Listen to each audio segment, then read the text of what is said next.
తాజా 30 బాహుబలి 2 సినిమా రికార్డుల మీద రికార్డులు సృష్టిస్తోంది.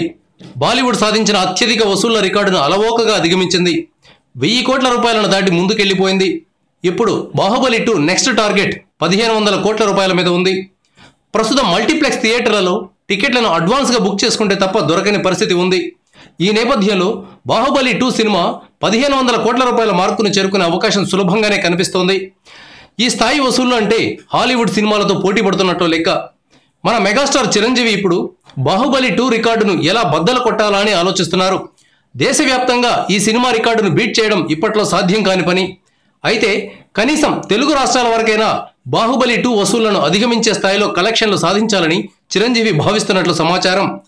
తన 151వ సినిమా ఉయ్యాలవాడ నరసింహారెడ్డి కోసం ఆయన బాలీవుడ్ అందాల తార ఐశ్వర్యరాయ్ను హీరోయిన్గా తీసుకోవాలని ప్రయత్నిస్తున్నట్లు వార్తలొస్తున్నాయి.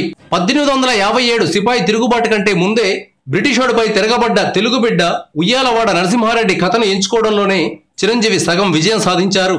ఇప్పుడు ఐశ్వర్యరాయ్ కూడా తోడైతే ఈ సినిమాకు భారీ క్రేజ్ వస్తుందనడంలో సందేహం లేదు. తెలుగు రాష్ట్రాల వరకు ఉయ్యాలవాడ నరసింహారెడ్డి బాహుబలి 2 రికార్డును అధిగమిస్తుందా లేదా అనే విషయాన్ని పక్కన పెడితే ఆ సినిమా ఒక గొప్ప సినిమా కావడానికి మాత్రం అవకాశం ఉంది. Thank you viewers. ఈ వీడియో మీకు నచ్చితే లైక్ బటన్ టచ్ చేయండి. తాజా 30 ఛానల్కు సబ్స్క్రైబ్ చేయండి. మీ మిత్రులకు షేర్ చేయండి.